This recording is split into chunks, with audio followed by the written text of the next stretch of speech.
유튜브에 들어가서 테드 강연이라고 검색하면 각 분야의 전문가들이 15분에서 20분 정도 강연하는 영상들이 나와 있습니다. 그 중에 댄 에리얼리라는 교수가 일의 동기부여에 관해서 강연했던 영상이 있습니다. 이 교수가 했던 강연의 핵심만 말씀드리면 사람이 일을 하는 동기가 단지 돈이 아니라 그 일을 하는 것에 대한 의미가 더 중요한 동기로 작용한다는 것입니다. 돈보다는 의미가 강력한 동기부여가 된다라는 것이죠. 하나님을 믿는 신자로서 우리는 신앙생활을 합니다.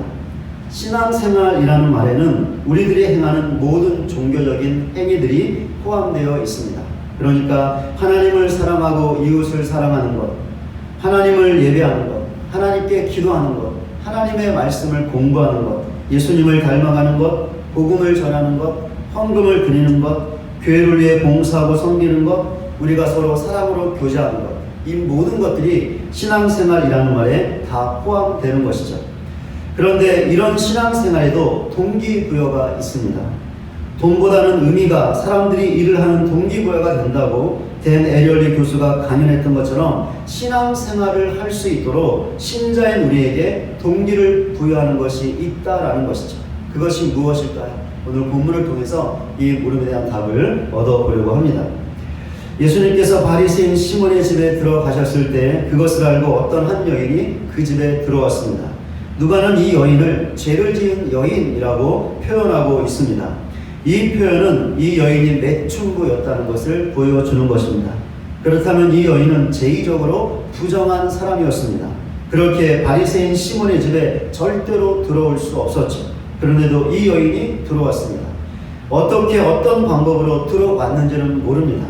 그러나 어쨌든 여인이 들어왔죠. 그런데 그 다음이 더 충격적이었습니다. 왜냐하면 그 여인이 평범한 여인이라면 행할 수 없는 일을 예수님에게 행했기 때문이었습니다. 어떤 일이었죠?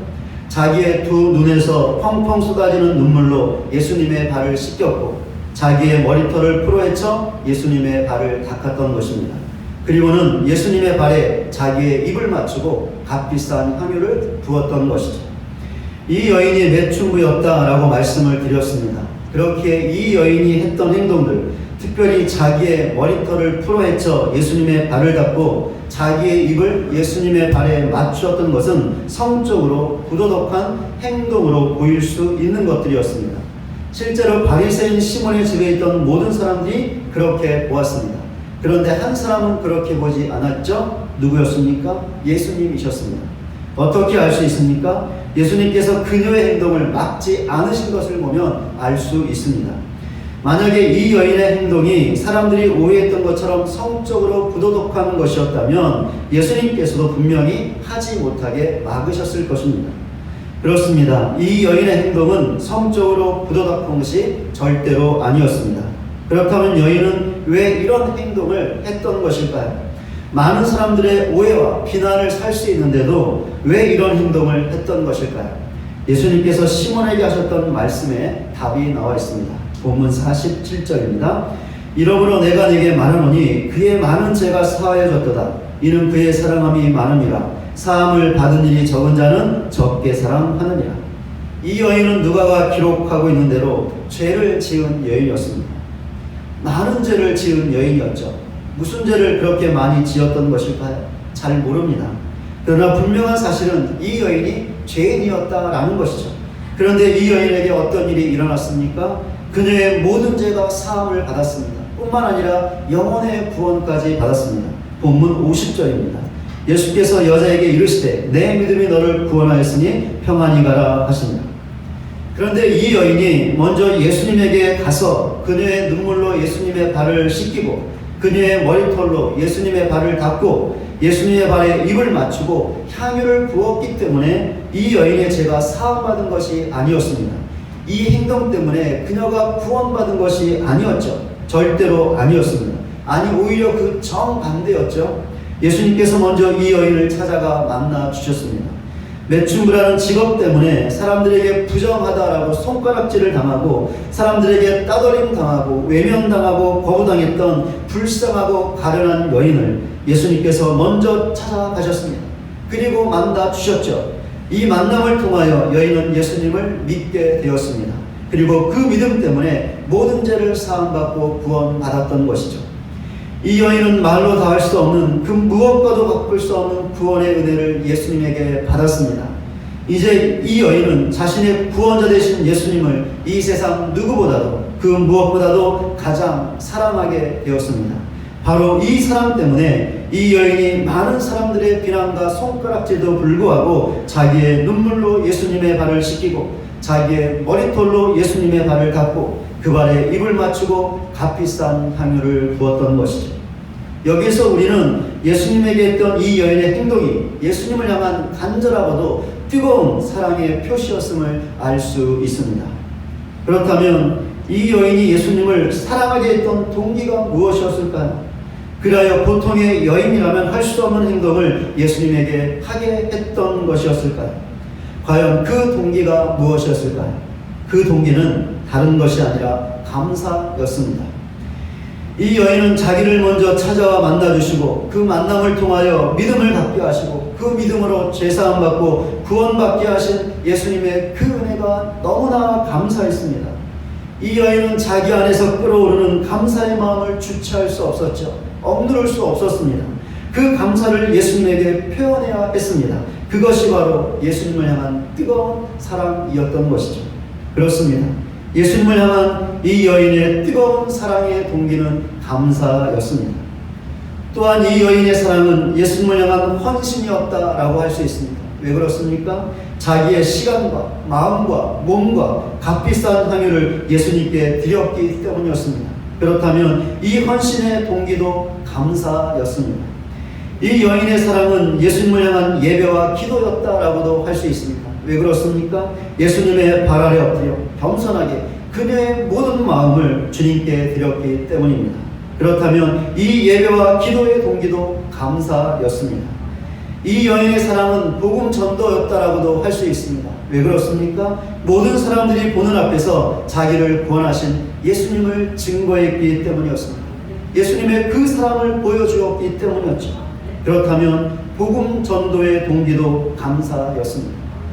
이제 설교 처음에 했던 물음에 답을 할 때가 되었습니다. 어떤 질문이었죠? 신자인 우리가 신앙생활을 할 수 있게 하는 동기가 무엇인가? 라는 것이었습니다. 그럼 답이 무엇일까요? 감사입니다. 여기 있는 우리들은 죄인이었습니다.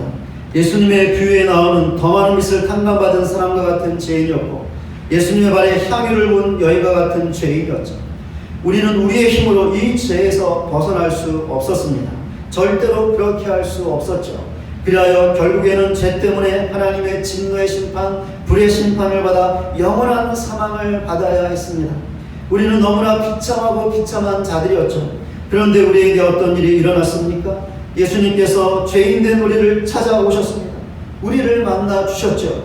그리하여 우리는 우리 자신이 죄인임을 뼈저리게 느낄 수 있었고 우리에게 예수님이 얼마나 소중하며 필요한 분인가를 깨닫게 되었고 그 결과 예수님을 나의 구주로 영접할 수 있었습니다. 예수 믿고 구원받게 되는 것이죠. 절대로 일어날 수 없는 놀라운 일이 기적 중에 기적이 우리에게 일어나는 것입니다. 우리가 잘났기 때문이 아니었죠. 우리에게 그 어떤 의로움이 있었기 때문도 아니었습니다. 우리는 더럽고 더러운 죄인이었고 추악한 죄인이었을 뿐이었습니다. 그런데도 예수님께서 우리에게 오셨고 우리를 만나셨고 예수 믿어 구원받게 하신 것입니다. 그렇게 우리는 이것을 하나님의 은혜라고 하는 것이죠. 그렇습니다. 우리는 우리의 제약된 행위와는 상관없이 오직 하나님의 은혜로 예수 믿고 구원받았습니다. 전적인 하나님의 은혜였고 완벽한 하나님의 은혜였습니다. 그렇게 이제 우리 앞에는 하나님의 진노의 심판과 불의 심판은 없습니다. 영원한 사망은 없습니다. 아니 그 정반대가 있을 것인데 생명의 심판이 있을 것이며 영원한 생명과 기쁨과 은혜가 있게 될 것입니다. 왜 그렇습니까? 오직 하나님의 은혜로 예수 믿어 죄사함 즉 구원받았기 때문입니다. 만약에 어떤 사람의 도움 때문에 우리가 죽음의 위기에서 벗어나게 된다면 그 사람에게 어떻게 하겠습니까? 정말 감사하지 않겠습니까? 하물며 하나님에게는 어떻게 해야 하겠습니까? 세상에 그 무엇과도 비교할 수 없고 바꿀 수 없는 영혼의 구원을 우리에게 주셨으니 가장 귀하고 귀한 보물과도 같은 선물을 우리에게 주셨으니 그것도 오직 하나님의 은혜로 주셨으니 우리가 어찌 하나님께 감사하지 않을 수 있겠습니까? 반드시 감사해야 하는 것이죠. 그럼 왜 감사해야 하는 것일까요? 감사가 우리가 하는 모든 신앙생활에 강력한 동기가 되기 때문입니다. 그러니까 하나님의 은혜에 감사해야 본문의 여인처럼 하나님을 뜨겁게 사랑할 수 있다라는 것이죠. 하나님의 은혜에 감사해야 본문의 여인처럼 하나님 앞에 엎드려 겸손하게 우리의 전심을 다해 하나님을 예배할 수 있고 하나님께 기도할 수 있다라는 것입니다. 하나님의 은혜에 감사해야 본문의 여인처럼 예수님의 사랑의 복음을 증거할 수 있다라는 것이죠. 이것만이 아닙니다. 하나님의 은혜에 감사해야 우리가 헛된 것들을 포기할 수 있고 진정한 회개도 할 수 있는 것입니다. 하나님의 은혜에 감사해야 우리를 미워하는 사람도 사랑할 수 있고 우리에게 잘못한 사람들도 용서할 수 있게 되는 것이죠. 심지어 원수도 사랑할 수 있고 더욱더 예수님을 닮아가는 성화를 이루어갈 수 있는 것입니다. 감사는 이처럼 신자인 우리가 해야 하는 모든 신앙생활에 강력한 동기인 것입니다.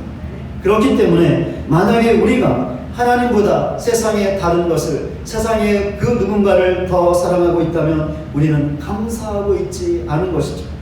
우리가 하나님을 예배하고 있지 않다면 하나님께 기도하지 않고 있다면 우리의 모든 것으로 하나님과 교회를 섬기지 않고 있다면 복음을 증거하지 못하고 있다면 우리는 감사하지 않고 있는 것입니다. 우리가 다른 사람을 미워하고 나에게 잘못한 사람을 용서하지 못하고 있다면 우리에게 진정한 회개가 없다면 하나님을 위해 우리의 헛된 것들을 버리지 못하고 있다면 우리는 감사하지 않고 있는 것입니다.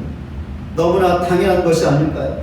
우리가 하는 신앙생활의 강력한 동기가 되는 감사를 하지 못하는데 어떻게 우리가 신앙생활을 바르게 할 수 있을까요? 절대로 그럴 수 없는 것이죠. 우리 자신의 모습은 어떻습니까? 이 시간에 잠시 내 자신의 모습을 돌아보시기 바랍니다. 하나님께서 우리에게 나에게 베풀어 주신 구원의 은혜에 깊이 감사하는 우리 모두가 되시기를 바랍니다. 정말 감사하시기를 바랍니다.